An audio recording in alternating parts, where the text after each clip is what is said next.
Okay, so it's the end of the year, it's a new year, it's a new decade, new you, right? There's resolutions, we're trying to figure out what we want for the next year of our life or the next decade of our lives. It's a lot.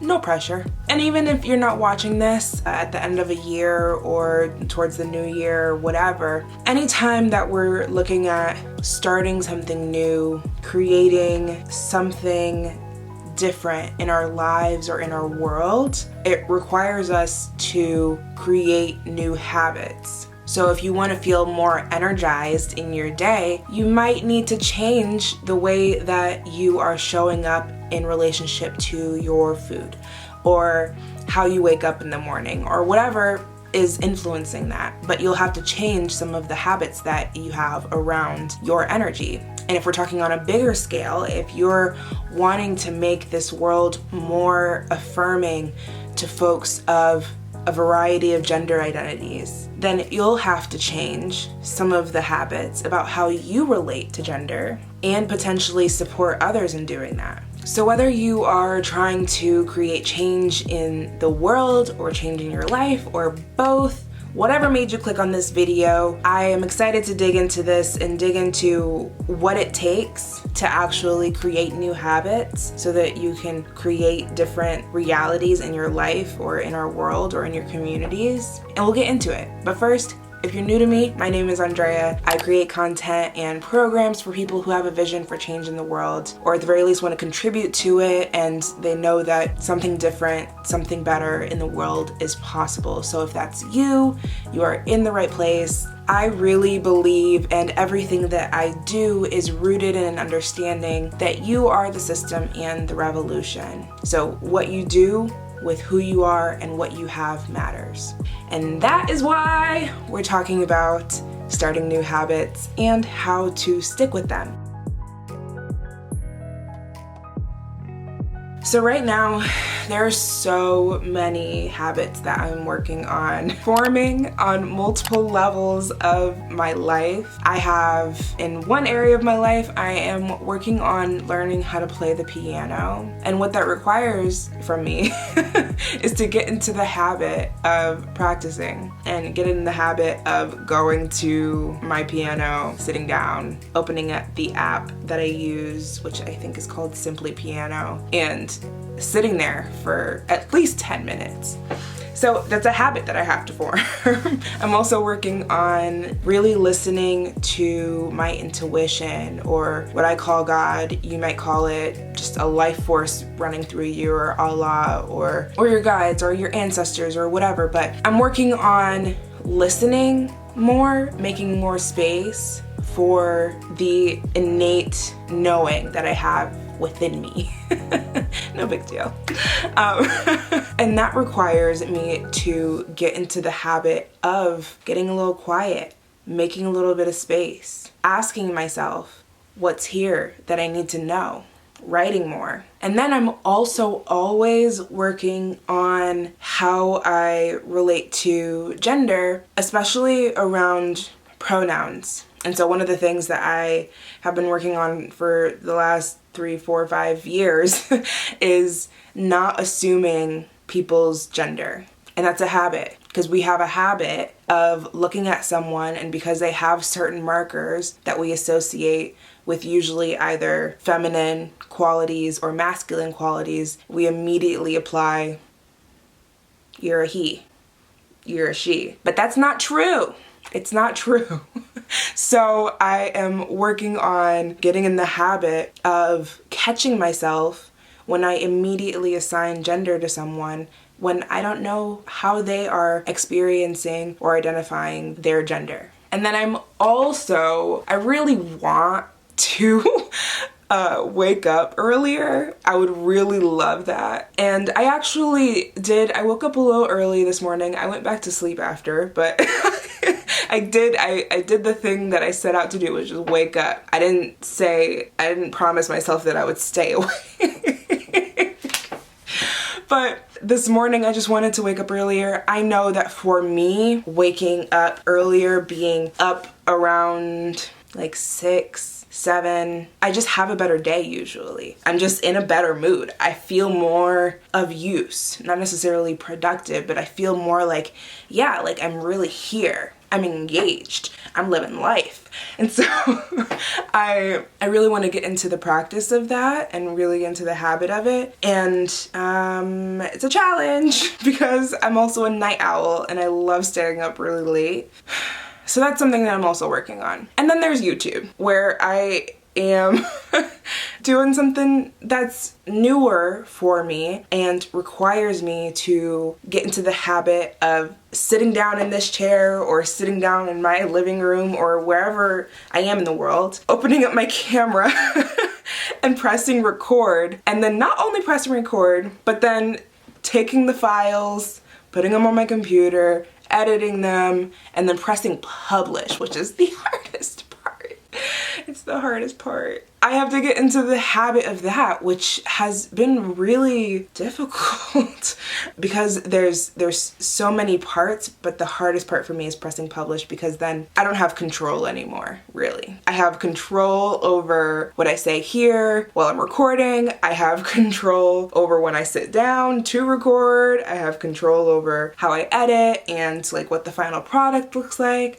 But then once I press publish, it's just out there. So I gotta get into the habit of releasing control and just letting it fly off into the YouTube lands and see what happens. All of these things are things that I'm working on right now. I'm pretty much always working on something. Like I'm just, you know, I grew up in personal growth stuff, and so I'm just constantly trying to grow and be better and not better for the world necessarily, but like more myself. And so that's my list of things, and there's probably more. That's just what I could think of in like 5 minutes. But each of these things, I'm at a different place with them. When it comes to learning how to play the piano, I'm getting there in terms of like really forming a habit around sitting down and playing. Getting into a habit around that, I bought the app and started to sit down regularly at the piano about like 3 weeks ago. And so now I have sat down to do it maybe like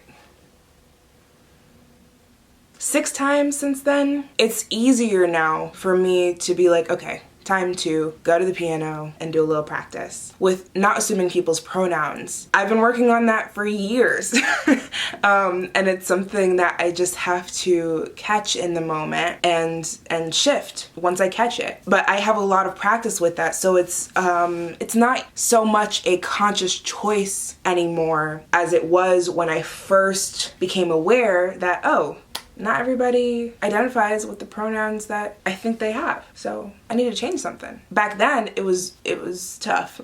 It was tough. And it took conscious effort every single time I came in contact with someone, especially someone that uses they them pronouns or any other pronouns that aren't she her or he him. So I've gotten a lot of practice, and it's not, I don't know if I would call it a habit quite yet. No, it is. Because you know what? And the reason that I'm telling you all of this is because with all of these things, I really think about them as a practice. And here's why. Habits are just decisions that we repeatedly make over a significant period of time. And when I say significant, where it's significant enough that it becomes kind of normalized for you, or it becomes more automatic, or there's not as much conscious interference to allow that to happen. So with habits being just repeated decisions that you're making, there's a decision that you have to make to do something different. Because everything that you do right now, that's just who I am, or that's just how it's always been done. It's just always been done that way because you or your family or your community or our culture has consistently made the same decisions. And if we want to do something different, if we want to create something different in our lives or create something different in our world, you've got to make different decisions. But that doesn't come super easily. I'm sorry, this light also, side note, I bleached my hair last night. and I love it, but it's also real bright. It's real bright, and I'm getting used to it. So I'm like, my hair plus the sun. I just feel like really bright right now. And maybe that's not a bad thing. Okay, back to the point. So when you're making these different decisions, it's not going to be easy because it's different. Might be uncomfortable. It may not feel good necessarily. There may be resistance. It may be challenging. And that's why I like to think about forming new habits as a practice, because that's all it ever is. When you are in a habit of doing something, you are in the practice of doing something repeatedly. So when I'm looking at learning how to play the piano, I'm practicing. I'm not looking at it and expecting myself right this second to know how to play like someone who is professionally trained in it. I'm not expecting that of myself, and that's one of the things that gets in the way of you learning and forming new habits and really sticking with them, is expecting yourself to be perfect. You're not perfect. Okay, I gotta move because the sun is ridiculous. Okay, let's see.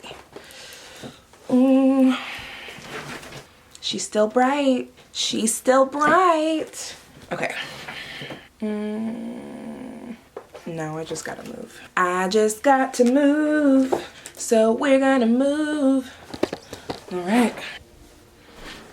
Oh, you know what I can do here? We can do this. That's what we can do. All right, so I'm just going to hold this and I'm just gonna finish out this video standing up, holding the tripod, and let's hope my arm is okay at the end of this. Okay, so you can't expect yourself to be perfect. When you're trying something new, you're gonna suck. And that's what I have to keep telling myself with these YouTube videos. So that's one thing that you gotta nip in the bud. Expecting yourself to be perfect, don't do it. And another thing that gets in the way of forming new habits and practices is not being clear about what's motivating you. So often when we decide to make a change in our lives, especially around the new year when we're looking at resolutions and everything, we're doing it because we feel like we should rather than because we want to. And I don't know, how do you feel when you've committed yourself to doing something that you feel like you should do versus when you've committed yourself to something that you really want, that you're really excited about? So if you're doing something because you feel like you should, stop it. And if you're doing something because you feel like you want to, then you gotta commit to doing it imperfectly, to sticking through it, even if it doesn't feel good. But also listening to your body, because if it doesn't feel good for a long time, you're not really getting what you want out of it, then maybe you want to rethink it, or at least rethink how you're doing it. All of that to say, when you are forming new habits, starting new habits that are geared towards either changing something in your life or changing something in communities or in our world, it's a practice. And every time you show up for it will be different because the first time that you did it, you learned something because it was new. And, the first time that I made any video, which was a long time ago,